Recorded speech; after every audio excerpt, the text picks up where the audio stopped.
build it, he will. It's the Skinny on Sports Podcast with Aaron Cowk. I throw balls far. You want good words? Data language. Talk real sports with a real man. Come after me! I'm a man! I'm 40! And now, here's the be-all, end-all, know-it-all of high school, college, and pro sports. Aaron Skinny Cowk with the Skinny on Sports. We're talking about practice, man. I'm the MVP. Good Thursday morning out there, Western Oklahoma. Welcome to the Skinny on Sports right here on 98.1 FM, the Sports Animal. Glad to have you along for the next hour. Talk a little NBA playoffs. Man, the Sixers erased a big deficit last night to beat the Heat, now face the Knicks. Was that Trae Young's last game in Atlanta? I've got to – listen, this isn't probably good for the Thunder, but I've got a great landing spot for Trae Young that I think would accentuate his positives and his negatives could be negated. A great landing spot for Trae Young, but a bad landing spot for the Oklahoma City Thunder for Trae Young. Also, injuries already making a difference, even in just the play-in. Zion out for Friday. And now Jimmy Butler. What a tough dude Jimmy Butler is. He had a right MCL injury in the first quarter last night, played the rest of the game, but now he's going to be out. Expected to miss several weeks as well. So the Heat Bulls on Friday night for the right to play the Celtics, and then you've got the Pels and the Kings for the right to play the Thunder. That's where the play-in is, but really interesting that Trae Young did last night. I don't think there's any – for me, I think that's it in Atlanta, and he'll be somewhere else. You know what starts a week from tonight? The NFL Draft. The NFL Draft. You know where it's going to be held? No. Detroit. Oh, okay. Meh. I mean, it's not Nashville. No, well, it's not It's not anywhere. New York. It's not Radio City Music Hall. It is Detroit. It's Detroit. Yeah, tough break there. Anyway, Detroit will host the draft. Okay, so here's a question. Man, there's a lot of smoke about J.J. McCarthy, teams wanting to trade up after that top three. The 4 spot with Arizona. Arizona feels like they're in an awesome position with paying Kyler Murray, committing to him as their quarterback apparently. They kind of hold the cards for a lot of this after the top 3. So how many quarterbacks will be picked in the first 5, in the first round? And my question to you, Jared, is take Caleb Williams out. You can't pick him. Of the rest of the quarterbacks in this draft, who would you take? Dallas Cowboys at 24, what will they do? Will Oklahoma's streak, they've had at least 4 players drafted in 16 consecutive drafts. That's far and away number 1 in the country. Will that streak end in this draft? How did we get here with the draft? I mean, I'm young enough to remember where it wasn't that long ago where the draft was the draft, but it wasn't like it is now. I mean, the buzz that it creates is damn near as big as the season. And then also, give me the best fit for a certain player at a certain team in the first round. That's what we're looking for with the draft. Then a lot of high school stuff. Baseball, slow pitch, softball districts have started. Heck, some of them are done. In slow pitch softball, a bunch of them go today. Started yesterday in baseball. There's all kinds of playoff baseball and softball going on in the smaller schools and smaller classes. Big Elks completed a sweep of Weatherford yesterday.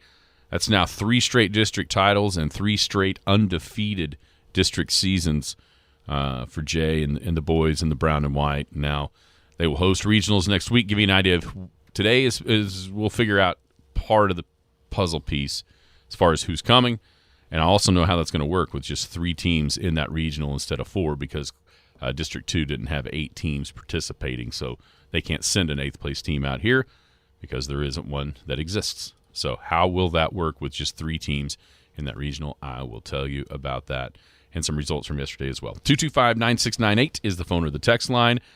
That is 225-9698. Give us a call, shoot us a text. We can talk about any of those things. Whatever else might be on your mind, feel free to chime right in at 225-9698. If you're going to be outside the listening area, stay in touch with the show a couple of ways. You can log on to kadsam.com, or you can download the app. The app's got it all. It's got the radio. It's got the Penny News. Brand new edition of the Penny News hit the website a couple of nights ago at midnight. Now go pick up a free copy of the Penny News. It's out all over the place right now. Big Elk and Paragon TV. Big Elk TV be back here next week. Forgot to bring the computer again. Dadgummit. I'll get it at lunch. And then also Skinny on Sports Podcast. If you missed the show entirely, go back and check that out. Yesterday, of course, the newly minted head basketball coach of Big Elk basketball, Tyler Fole, was with us.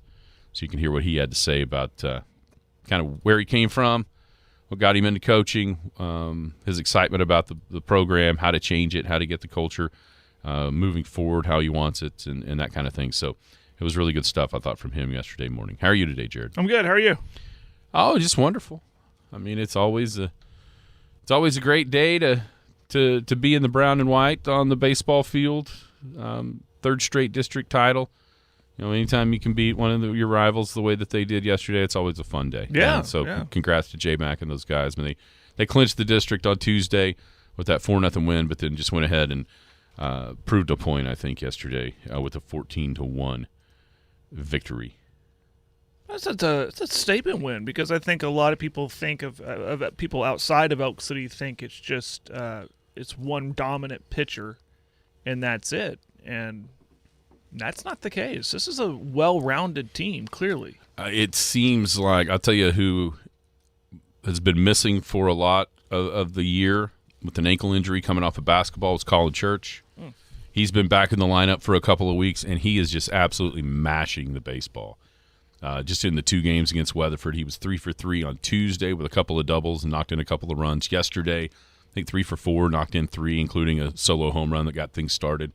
He scored 5 in the second and then 9 in the fifth to pull away and just blow away the Weatherford Eagles. And it hurts Weatherford, because not being able to get one of those 2 games from the Elks means Weatherford now has to travel, as Bishop McGuinness is the second-place team in District 3. So McGuinness and Elk City will be the hosts of the two regionals coming out of District 3. So now Weatherford has a tougher road, and obviously road being the key word there, is they're not going to be able to host after being swept by the Elks.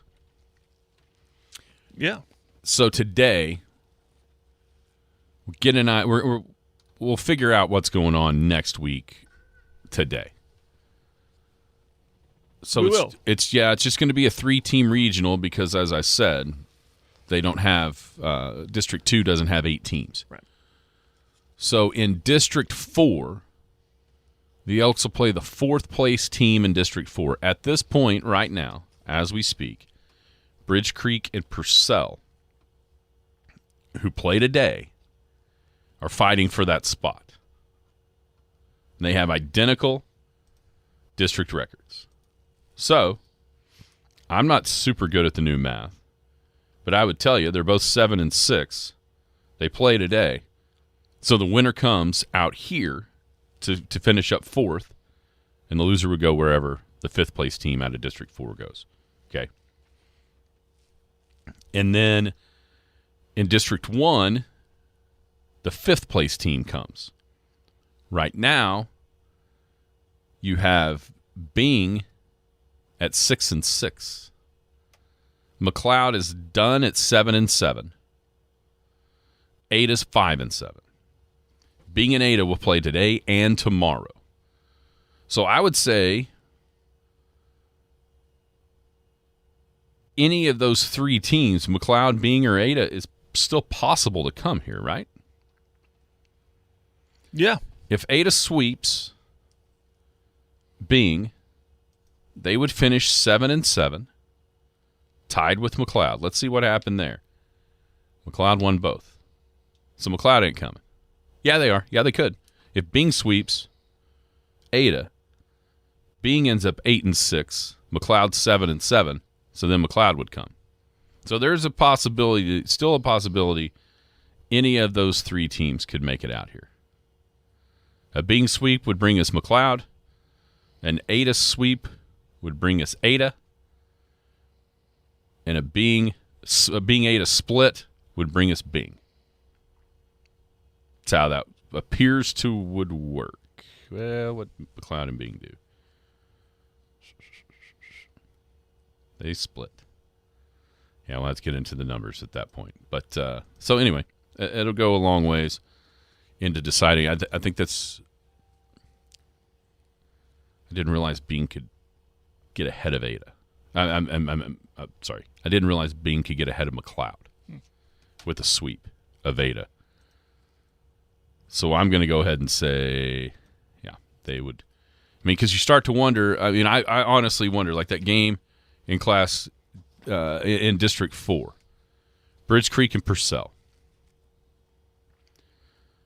Now, I'm not sure where the other one would go, but do you, knowing what is here, do you think to yourself,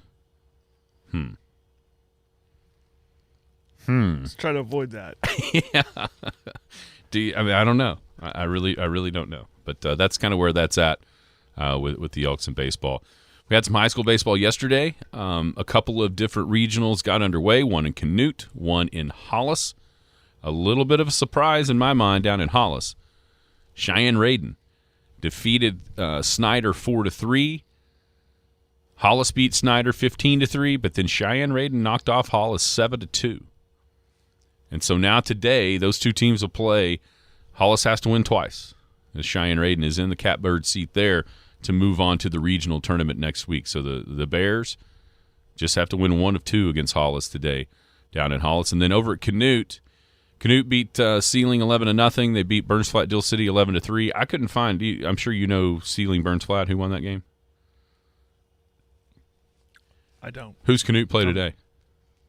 Do you know? I'm in the. I don't. I couldn't find any scores. I couldn't find game changers for either one of them. I couldn't find scores for either one of them. I do know that Canute will have to win one game today. Right. That's what I do know to move on to the regional tournament. Hammond, they finished their regional or their district, in one day. Yesterday, they beat Beaver 21-0. They beat Forgan 15-0, and then they turned around and beat Forgan 20-1. So the Warriors are into the regional tournament. Got a bunch of stuff going on today as far as baseball goes. Arapahoe Butler will play Ringwood and O'Keene. You've got the Moreland, Fargo Gage Fort Supply, and Shattuck district. Cordell plays Carnegie and Bingeroni. Leedy and Eric is just a two-teamer. Mountain View dropped out. So they'll play best 2 out of 3 series, essentially there. Leedy and Eric, and those Sentinels there. There's all kinds of baseball going on today, district-wise, in Class A and Class B. Surprised on the Cheyenne beating Hollis? Yes and no. Cheyenne will fight, but that's a good win. But it was on the road down at Hollis, right? Yeah.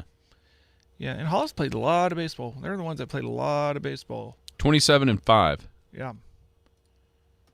You know, there's a theory that we're kind of implementing at our level is you don't want to burn out too early. You don't want to peak too early. And I wonder if some of that has happened in Hollis.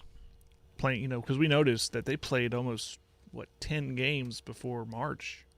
Yeah, they came into the playoffs on a 6-game winning streak, and they'd won 10 of 11. Yeah. I mean, that So, I don't know. seemed like they were rolling. Yeah. No. But then there's Cheyenne. I mean, sometimes, there are teams where they, it's a good program. So some of it surprised me, some of it doesn't. But good for them. Good for the Bears. Here we go. Canute Sealing. So Sealing beat Burns Flat Dill City. I almost wanted to say that, but wanted to see it first. So game 1 at 11. Canute wins. It's over. And they move on to regionals. If not, there'll be an if game. It's going to be an interesting game with the wind the way it is today. Scott Texas on the text line, 225-9698. He's going to be at Canute in an official capacity. But with the slow pitch and the way that wind is blowing, really interesting. Yeah. Oh, my goodness. Really interesting how difficult that might be. It's not often Maybe it is. I don't know about slow pitch softball. It seems like they all throw it up there and you hit it or you don't. And the hitters control more of it than the pitcher in my mind. Mm-hmm. Can you be patient enough to get a pitch that you can actually hit instead of pop up, that kind of thing. Right. But today, with the way the wind's going, I think a pitcher could have a lot more success with moving the ball around as crazy as the wind is going. So yeah, it's a little crazy. I mean, yesterday was perfect for any sport outside, and talking to some coaches last night, said, kind of wish we were playing today. Kind of wish we got this done today. Some of them did. Some of them were afraid of the rain on Saturday for good reason. It looks like it's going to rain on Saturday. Leedy played on Tuesday in slow pitch. They beat Beaver twice. Cheyenne Raiden yesterday. No. That might have been Tuesday as well. As they beat Burns Flat 15-2 or 14-2, beat Pioneer 13-3. Burns Flat beat Pioneer 9-8. Then they beat Burns Flat again 12-2 to move on to regionals. So yeah, they kind of got ahead of it a little bit. And I think most baseball will be done. Most of any of this will be done Friday. I believe so. I think about everything will be done Friday to not have to worry about missing Saturday and then all of a sudden you're trying to finish the thing up on Monday, and then head into the regional tournament starting Thursday. So that, especially on the baseball side, it makes a ton of sense to be done Friday. That way you don't have to worry about any type of postponements and not being able to set up your staff the way that you want to have it set up. Yeah. Yeah, I'm dreading Saturday for what we got to do. Are you here? Yeah, we're here. Oh, tough break there because you're not going to quit unless it lightnings. Yeah, I was online the other day looking for gloves just because of the rain and temperatures, and my wife said, if the girls can't wear gloves, you can't wear gloves. The good news I see. And I said, ouch. And I actually dropped I'm a man, I'm 40. Yeah. I can wear whatever I want to wear. Yeah, it turns out I can wear gloves if I want to. Yeah. The good news, it still says possibly a thunderstorm. It looks like straight wind, rain, and cold. That's what I see. Miserable. May not have much of a chance of playing baseball down in Altus on Saturday. We'll see. Not ideal. See with the little Elks, little junior high Elks. No, but it's fun time. Obviously, there's a ton of teams out here within our listening area that have chances to not only win districts but also move on after next week into state tournaments and have a chance to. Well, was it last year? Was it last year that there was 3 slow pitch runners up? Is Hammond a runner-up? I think Hammond played for one. Thought there was 3 that played for it. Great question. I have to go back and look at the brackets. I was thinking there was 3 different chances at state titles, and unfortunately everybody got beat in the finals. I think that's right. If I remember that right. Canute was one. Canute was one, yeah. I was about to say Canute was definitely Canute one. was one. I believe Hammond was another. And there might have been a team that's outside of the Paragon network. I cannot remember who.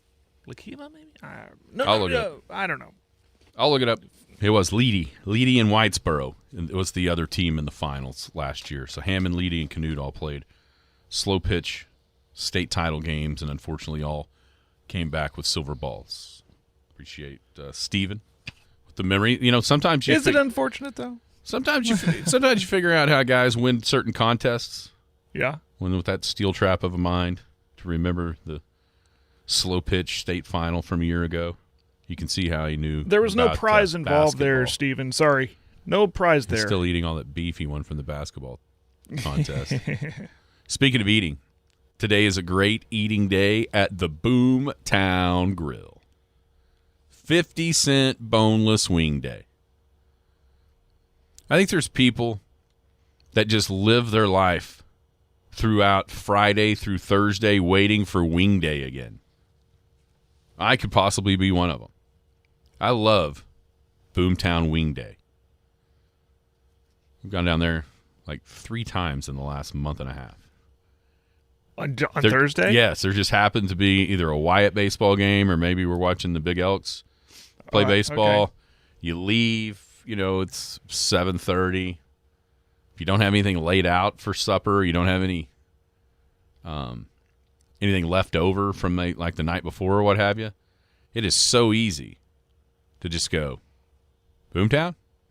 Yeah, let's go. Yep. And then you get there, and your 7-year-old that weighs, or your 7-year-old, your 7th grader that weighs about 102 decides he thinks he needs 15 wings, and you go, you know what? I don't care. They're 50 cents a piece. Have at them, buddy. Then you can take them home for lunch tomorrow. Boomtown Grill, open 7 days a week, 11 to 10 Sunday through Thursday, 11 to 11 Friday and Saturday, Monday through Friday, 2 to 6 happy hours with appetizer plates and drink specials, 12 big screen TVs, perfect spot for the NBA playoffs. Thunder. I mean, is there a better place to get thundered up than the Boomtown Grill? I can't think of one. 11 beers on tap, 30 bottles and cans. I mean, I would say my garage, but I don't have 11 beers on tap. You don't, and you don't have 12 big screen TVs I either, do Jared. not. I got and one. And you certainly don't have 50-cent boneless wing day on Thursday. That's right. And if you do, I'm pretty upset that you haven't invited me over for it. It's true, yeah. There's all kinds of different wing choices sauce-wise. Mild chipotle, sriracha, garlic parmesan, my favorite mango habanero, hot barbecue, kickin' bourbon, and sweet red chili. The Boomtown Grill, 2103 South Main, right here in Elk City.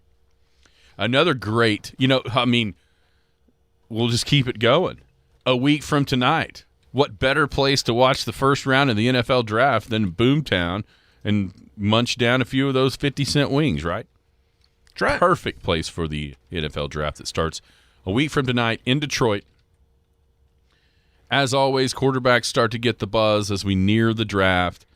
Teams will vastly overpay for one because it's so important to have one. It's almost impossible to win if you don't have some semblance of a franchise quarterback. And once again this year, there's the teams at the top of the draft that don't have franchise quarterbacks that are going to draft one. And then there's some teams that maybe have one that might be willing to do some wheeling and dealing. And I'm looking at you, Arizona Cardinals, with the 4th pick in this draft. So I think almost every single mock you're going to look at between now and next Thursday will have Caleb Williams going number 1. Drake May and Jaden Daniels have kind of flip-flopped back and forth throughout the process. I think it started May, then it made it to Daniels, then it went back to May. I think right now it feels like Daniels is starting to gain the most traction to go second overall to the Commanders. May then would be left for the Patriots, and they obviously need a quarterback. I think this draft starts at number 4. And it goes hand in hand with this question. How many quarterbacks are going to go in the first 5 picks? Well, let's go. You named a lot of them. The first 5 picks.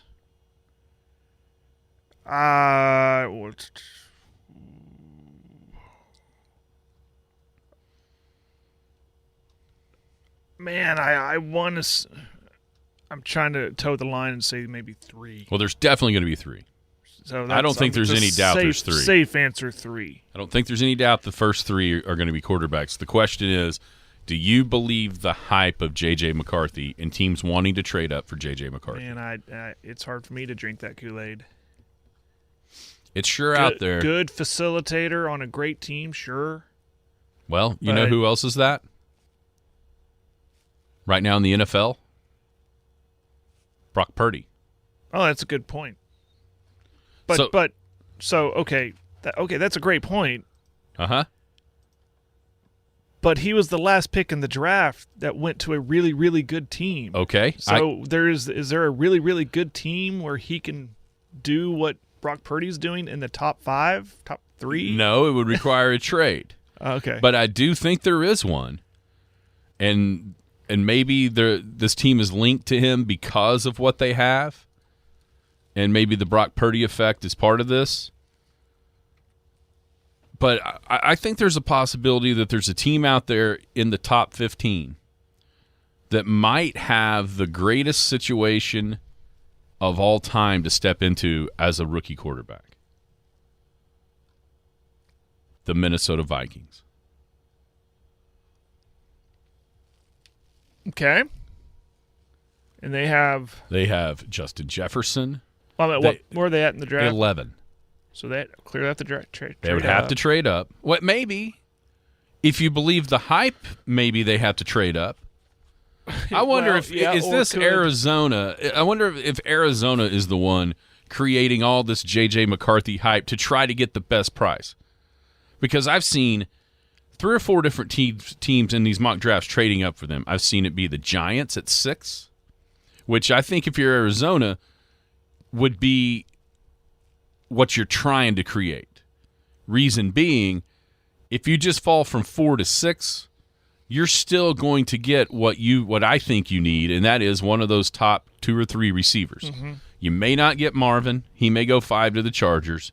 But at 6, you can get Rome Odunze.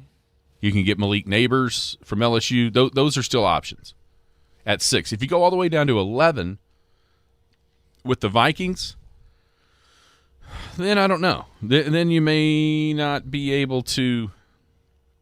If you're Arizona, maybe you're not able to get one of those top what most people think are the 3 best receivers in this draft. And then, of course, you've seen Denver. Denver's needing. But they probably is for Denver.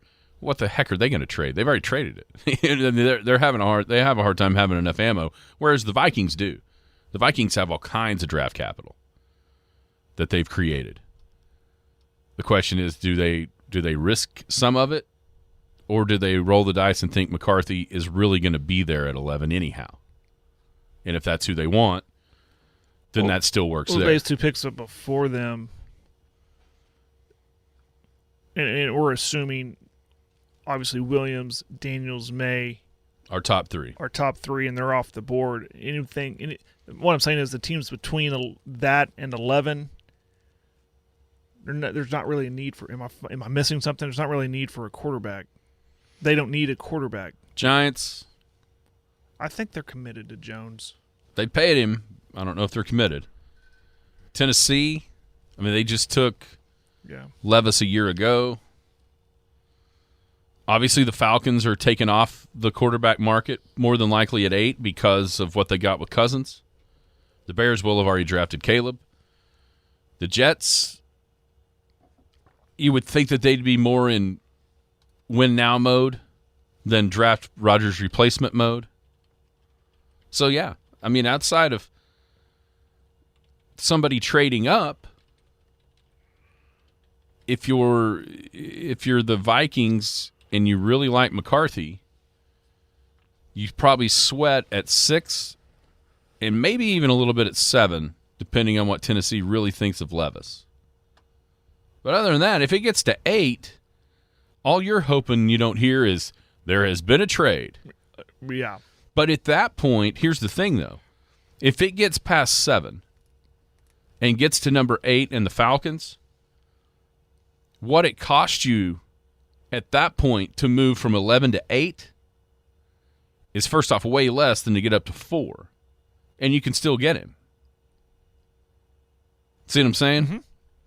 And so maybe that's the thought. But I sure think if you're J.J. McCarthy right now and the hype and the buzz that's surrounding you, I think you're getting on your knees before you go to bed every single night and praying to the good Lord that you end up in Minnesota with the weapons that Minnesota has all across the board. A good offensive line, the guys at receiver. Hawkinson's there, right? He went from Detroit to Minnesota, the tight end. I believe so. That's the way it went. It wasn't Minnesota to Detroit. It was Detroit to Minnesota. I'm trying to. That always kind of fools me in my mind. But yeah, that's you usually don't get a chance if you're one of those first round quarterbacks. It's a rarity that you get to step into a job like he would be stepping into. There, yeah, Hawkinson's a tight end. And so, yeah, you're talking about Hawkinson, Jordan Addison, Justin Jefferson. Man. And a really good offensive line. I know not everything's a conspiracy, but how much control does Harbaugh have when he took that job with the Chargers? I have no idea. Did they give him a lot of control? We'll find out. Because how funny would it be if he kind of orchestrates this to say, I'm going to help out my college quarterback. He's going to become a top 5 pick because That's a possibility. of what I do here. If Arizona says, you know what? No, we don't need to trade. We're taking we think Marvin Harrison Jr. is Larry Fitzgerald. Yeah. We're taking him, and I don't care what you offer me. Yeah, then it gets interesting at 5. Because, I mean, the Chargers, Harbaugh is the only reason anybody would even consider that they would take J.J. McCarthy instead of what they've already got in Herbert. It's not happening. It's not. He's not an idiot, I don't think. Well, at least when it comes. a little eccentric. And By the way, did you remember that Aaron Jones went to Minnesota, running back from Green Bay? He's there too. That is a hell of an offense. I totally forgot that. That just needs. I mean, I'm telling you, if you're McCarthy, you're going, please, let me go to Minnesota.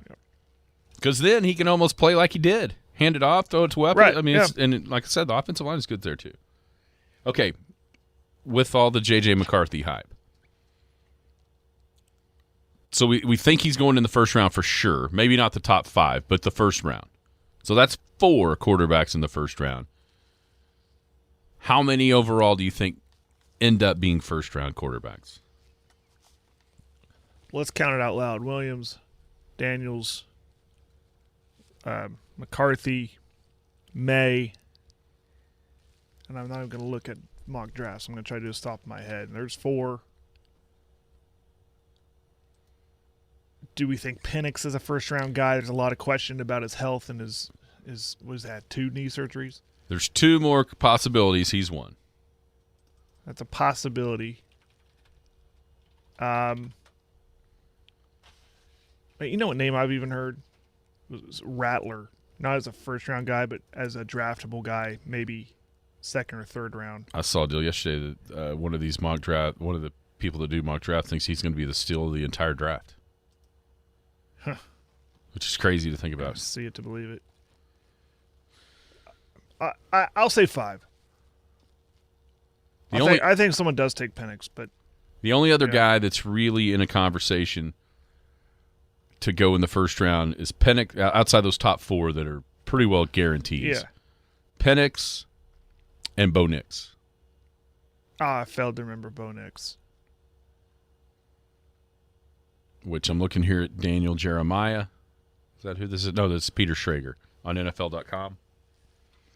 He has Bo Nix at 23 to the Vikings. Once again, Bo Nix, be praying that happens. So he has Nix in the top 4. He does not have Penix. I think 5 is a pretty good. I think 5 is probably the number, and one team either loves Nix or loves Penix toward the end of the first round and takes him.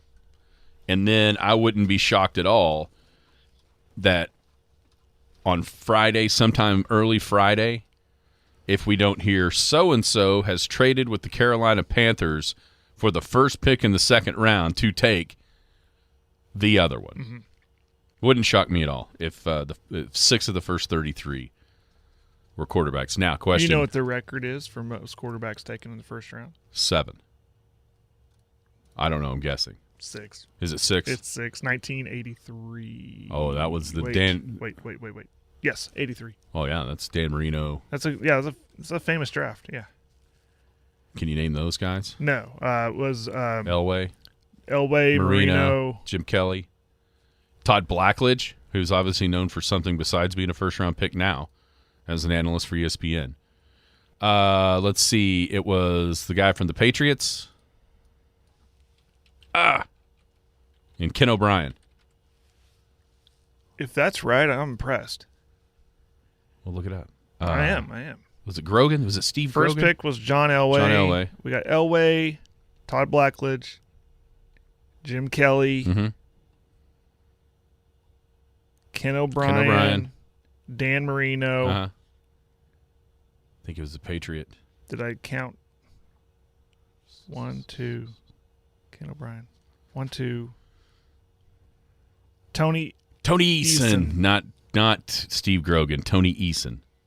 In fact, Eason went 15. Dan Marino was the last pick, wasn't he? second to last pick in the first round. There's actually an awesome 30 for 30 about this. I vaguely remember that's what kind of sparked my memory. Yeah. I had to Google up The agent. the number. The agent for both Dan and John Elway. And he goes through his little notebook.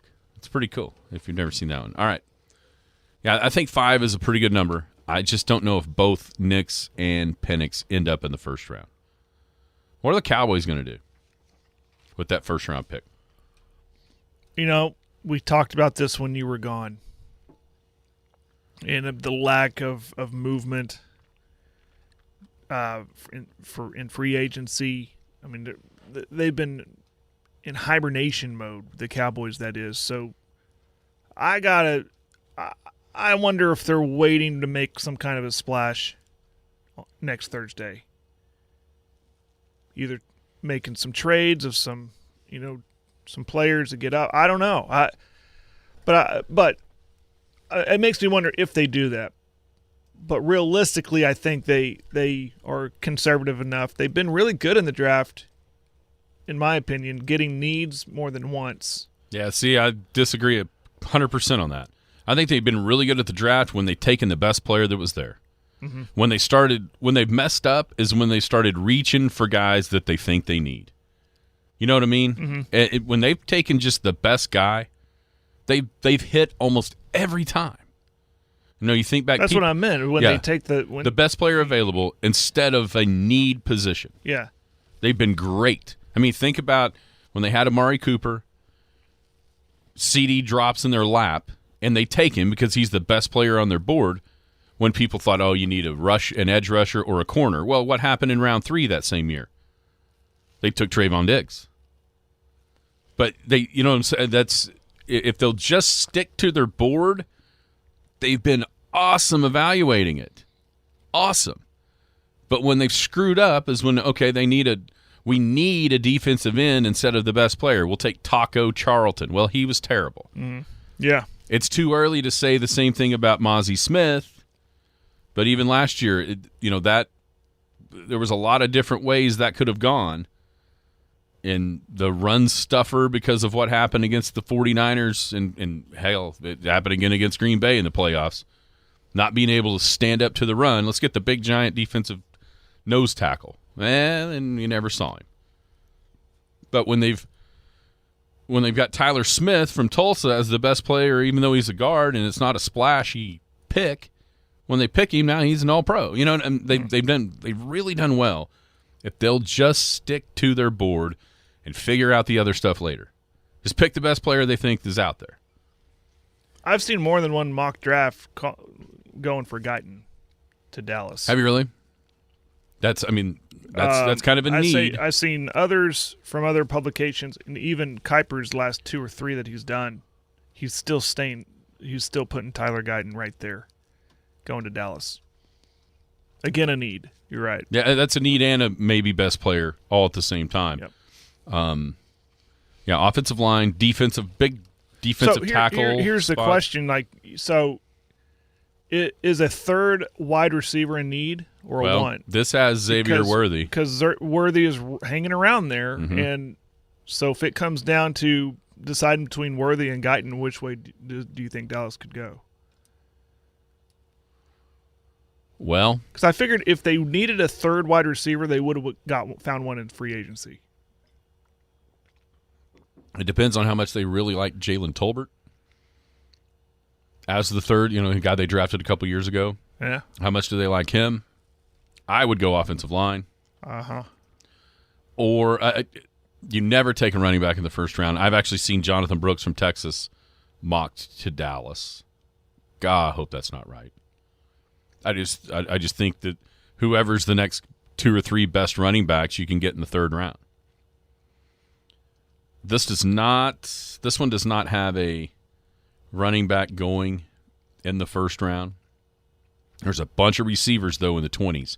And so if that's Dallas's idea, at least in this mock draft, you got your choice of Worthy, Adonai Mitchell, also from Texas, Lad McConkey, who is the guy from Georgia, and then Jalen Polk from Washington are kind of the options there as far as a receiver. And like you said, Guyton's already gone in this one as far as offensive lineman. Amarius Mims is the next pick after Dallas in this. He's an offensive tackle from Georgia. So there's going to be, I think those defensive tackle guys are probably either gone or you're reaching. And so I think you're looking receiver or offensive line, depending on how everything falls and shakes out for Dallas. Yep. Does OU's streak of 16 straight years with 4 draftees end this season? Here's why I ask. They only had 3 guys sent to the combine, and they were all offensive linemen: Guyton, Walter Rouse, and Andrew Rame. So if you go to the combine, you figure that's probably a draftable player. So if we give those 3 guys as draftees, do the Sooners end up with somebody else getting picked along the way and continue the nation-long streak into 17 years of 4 draftees? I firmly say yes. Who? Stoops. Really? Late rounds. It makes up for a good story, but I think he the respect for him. It's interesting. I didn't even consider him. I think it carries over. I think guys, gotta listen. Let's get Bob's son. Look what he's done. He's a workhorse. Let's give him a shot. He could turn into a Wes Welker or not. You're going to see he's going to get drafted like on a Saturday afternoon, and they're going to run the piece on him. Cue the tape. I can see that. Yeah, and I don't know if it's tampering or not, but Stoops making some calls. Hey, listen. Yeah. Let's do this. Let's make this happen. I would. I don't know if he'd do. He's not a guy that strikes me that would try to call in favors. But he's never really been the helicopter But he dad. could answer the phone. Yep. Hey, Bob. Hey, what do you think your boy coming over here to the Chargers? Mm-hmm. I would look at Jonah, however you say his last name. Lualu. Sounds good to me. He was the defensive guy. He measured really well in the pro day. Really well. And he's played inside, outside at OU. Versatile. I'd say if there is 4, it would be him. But for the first time in a while, there's a chance where Oklahoma doesn't get 4 guys drafted. All right, give me a player. What's crazy is that a knock on the program, or is that because bunch of guys came? Stutzman A bunch of guys came back. They came back. That's right. Yeah. Him, Bowman. Right. Those guys were getting drafted, and they decided to come back. Next year could be a bunch of draftable players for Oklahoma. Problem is, with the league they're going to, that needs to be every year, not just kind of hit or miss years. Right. All right, give me a player in the first round. One player, no matter what pick in the first round, who you would like to see end up somewhere where you think it's just like a perfect fit for this guy on this team. Well, I just mentioned him. And in this mock, I love it. If trades happen. But Xavier Worthy at the Chargers would be awesome because I love the quarterback combo there. That's so funny because I have the same guy, just a different team. Okay. Who do you got him going to? Xavier Worthy at Kansas City would be awesome. Oh, my goodness. Are you kidding me? Awesome. I'd just stop watching NFL altogether if that happened. We already know who the 3-peat champ's going to be. I don't know if it'd work, but it just seems like, okay, let's try another fast guy. Yeah, yeah. I think the one that this has that it makes a ton of sense is McConkey, Lad McConkey to San Francisco. Because of their concepts, I think he would be open all the time. I really do. Yeah. At San Francisco. That seems like a match made in heaven. I will say this, barring trades, I think there are 2 picks that everybody has. Well, Caleb obviously is one of them as well. But no matter what, I think the 7th and 8th picks, everyone has. On every mock draft you see. 7 is Tennessee drafting Notre Dame offensive tackle Joe Alt. And at 8, Atlanta drafting Alabama edge rusher Dallas Turner. I mean, those are almost universal across the mock draft world, if you're kind of wondering. And then you see different guys sprinkled in with, like, Brock Bowers. I've seen him all the way down to like 23, and I've seen him all the way up to like 5. I pray to the football gods he goes somewhere that has a decent quarterback. What are the Broncos going to do at quarterback? I don't know if they can right now. They would be a possible spot for Penix or Nix, or even if McCarthy falls. I kind of thought about them and McCarthy. But they'd have to. I mean, I think they would. I think they're probably hoping nobody does anything crazy and they can get McCarthy at 12. Problem is, I don't think he gets past Minnesota at all. Right above him. Yeah. And then at that point, is that too high for Penix or Bo Nix? Probably so at 12. So then they kind of try to figure it out later. It's good stuff. I mean, the draft is so much fun. I'll tell you what I'm praying for. Not that Brock Bowers goes somewhere with a decent quarterback. I pray that something happens between now and the draft that makes him start to fall, because you know how good Brock Bowers would look with a star on his helmet. Oh, my goodness. Wrapping up a Thursday with a little NBA playoffs. Eastern Conference play-in games last night. The Sixers come back from a huge deficit to beat the Miami Heat 105-104. So Philly will now face the Knicks. Miami will play Chicago tomorrow. The winner of that one will play in the first round against Boston. Miami, huge injury news this morning with Jimmy Butler, an MCL injury of some sort. Looks like he's going to miss a few weeks, so that obviously means he's not going to be there on Friday against Chicago. I don't know that it would have mattered anyhow, although we probably sat here and said that last year with Miami, as they were going to have to win the last play-in game, then have to face the vaunted Milwaukee Bucks as the 8 versus the 1, and then I'll be darned if they did not only beat them, but make a run to the finals. But with the dominance that Boston has displayed throughout the season in the Eastern Conference, this really feels like, at least in the East, kind of the sacrificial lamb is going to be, raised up to the Celtics in round 1. Yeah, Boston's been so good all season long. Although I've heard rumblings of everyone just kind of, they've done it in the past. They've built really good teams, have great regular seasons, and then kind of flame out in the playoffs. But I don't know if that's this case this year. They've been the best team all season long. It feels like. And their flame outs have been like Eastern Conference Finals. Yeah, right, you know what I'm saying? Yeah.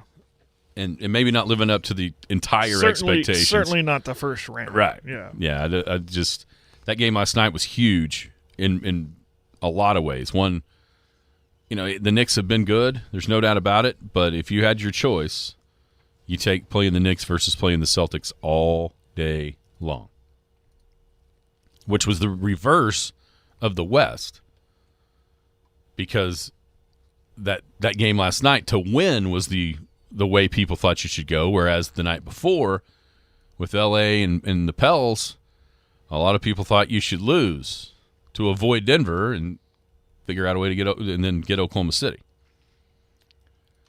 Do you think Philly has a chance against New York? With Embiid, absolutely. I do too.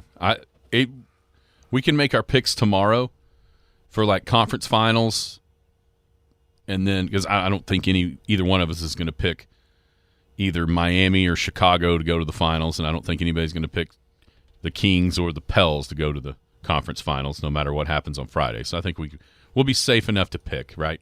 Yeah. I'm going to have a hard time not putting Philly in the Eastern Conference Finals. Because you're talking Knicks, Bucks, and Pacers. Man, it feels like with Embiid, Philly's the most dangerous out of that 4 to me. With Embiid. Yeah. And Embiid being healthy. Was last night Trae Young's last game in a Hawks uniform? lot of talk that it is. I don't. Yeah. I think they're both going to mutually agree that they want to move on. Okay, so where does he fit?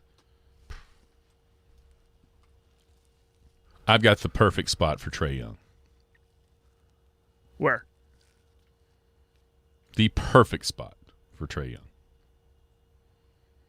And it's the worst spot imaginable if you're a Thunder fan. Dallas. San Antonio. Oh, wow, yeah. San Antonio, him running pick and roll with Victor. And here's the thing about him going to San Antonio. It accentuates all of his positives, which is the offensive end, and opens up with Victor. I mean, the floor would be so much more open for him. And guess what? It doesn't matter he can't cover anybody because Victor will just swat their shot. You know what I'm saying? It's almost like, he can almost rest on the defensive end. Okay, yeah, hey, whoever I'm guarding, get right here to the free throw line or below and just watch it smack off your face with Wembanyama behind him. Like, to me, that's the perfect spot for Trae Young would be down in San Antonio. Just because of Victor's defensive prowess.